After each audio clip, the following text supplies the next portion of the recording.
दोस्तों, एक कहावत आपने सुनी होगी, टाइम इज मनी, यानी समय ही पैसा है। और ये बात बिल्कुल सच है। कभी आपने एक बात पर ध्यान दिया है कि ईश्वर ने इस दुनिया में हर इंसान को बहुत सी चीजें कम या ज्यादा दी हैं। एक इंसान का रंग बहुत गोरा है, दूसरे इंसान का बहुत काला। एक इंसान को बहुत लंबा बनाया, दूसरे इंसान को बहुत छोटा। एक इंसान को बहुत खूबसूरत बनाया और दूसरे को बहुत कम। एक इंसान को बहुत स्वस्थ बनाया, दूसरे को थोड़ा कमजोर। ऐसी बहुत सी चीजों में शायद ईश्वर ने हमसे भेदभाव किया है, लेकिन एक चीज ईश्वर ने हम सबको बराबर देकर भेजा है और वो है समय।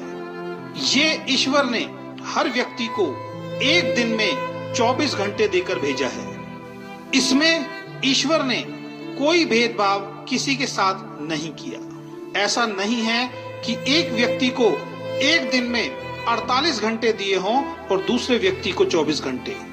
ईश्वर ने सबको बराबर समय देकर भेजा है और इस समय का उपयोग आप कैसे करते हैं, इसी पर आपकी सफलता या असफलता निर्भर करती है। एक व्यक्ति 24 घंटों का इस्तेमाल अपने जीवन को बेहतर बनाने के लिए करता है, दूसरा उन 24 घंटों को ऐसे ही खराब कर देता है। इस दुनिया में सबसे अमीर आदमी के पास भी एक दिन में 24 घंटे होते हैं और सबसे गरीब आदमी के पास भी एक दिन में 24 घंटे होते हैं। आप भी अपने आप को चेक करो कि आप अपने 24 घंटों का उपयोग कैसे करते हैं। इन 24 घंटों में अपनी जिंदगी को बेहतर बनाने के लिए आप क्या करते हैं। अगर आपका जवाब है कुछ नहीं, तो आपको सतर्क होना पड़ेगा।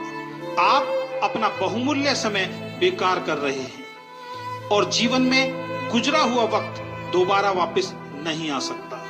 इस दुनिया में जिस इंसान ने समय की वैल्यू को समझा है, समय ने उस व्यक्ति की वैल्यू को बढ़ाया है। इसलिए कहा गया है कि जो समय की कद्र नहीं करता, समय भी उसकी कद्र नहीं करता।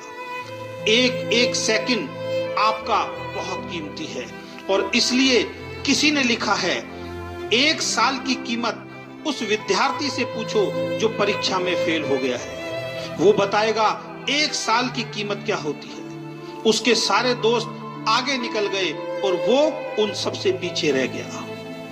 9 महीने की कीमत उस माँ से पूछो जिसने 9 महीने अपने बच्चे को अपनी कोख में रखा। इन 9 महीनों तक उसने वो नहीं किया जो उसका मन चाहता था, बल्कि वो सब किया जो बच्चे के लिए जरूरी था। और 9 महीने बाद उसकी गोद में एक सुंदर बच्चा आया। वो बताएगी 9 महीने की कीमत क्या होती है। 2 महीनों की कीमत उस माँ से पूछो जिसका बच्चा प्रीमैच्योर यानी समय से पहले इस दुनिया में आया और वो बच ना सका। वो बताएगी 2 महीने की कीमत क्या होती है। अगर 2 महीने और गुजर जाते तो आज उसका बच्चा उसके साथ होता। 1 महीने की कीमत उस नौकरी करने वाले से पूछो जिसको पूरे महीने काम करने के बाद उसकी सैलरी मिलती है। वो बताएगा 1 महीने की वैल्यू क्या होती है। 1 हफ्ते की कीमत उन बच्चों से पूछो जो पूरे हफ्ते इस बात का इंतजार करते हैं कि संडे को पापा की छुट्टी होगी और वो हमें कहीं बाहर घुमाने ले जाएंगे। वो बच्चे बताएंगे 1 हफ्ते की कीमत क्या होती है। 1 दिन की कीमत उस मजदूर से पूछो जो पूरे दिन काम करता है और शाम को पैसे ना मिलने के कारण उसके घर का चूल्हा नहीं जलता। वो मजदूर बताएगा 1 दिन की कीमत क्या होती है। 1 घंटे की कीमत उस प्रेमी से पूछो जिसकी प्रेमिका 1 घंटे देर से आती है। वो 1 घंटा उस प्रेमी को पूरे दिन के बराबर लगता है। 1 मिनट की कीमत उस आदमी से पूछो जिसके 1 मिनट लेट हो जाने के कारण उसकी ट्रेन उसके सामने से निकल गई। वो ट्रेन को नहीं पकड़ पाया। वो व्यक्ति बताएगा 1 मिनट की कीमत क्या होती है। और दोस्तों, 1 सेकंड की कीमत एक सेकंड की कीमत उस व्यक्ति से पूछो जिसका अभी अभी एक खतरनाक एक्सीडेंट होते हुए बचा है, और वो जिंदा है। वो व्यक्ति बताएगा कि एक सेकंड की कीमत क्या होती है। तो दोस्तों, समय को कभी भी बर्बाद मत करो। अगर आप समय के महत्व को समझकर इसका सदुपयोग करोगे तो आप भी जीवन में सफल इंसान जरूर बनोगे, और आप भी एक दिन खुद कहोगे कि टाइम इज मनी, यानी समय ही पैसा है।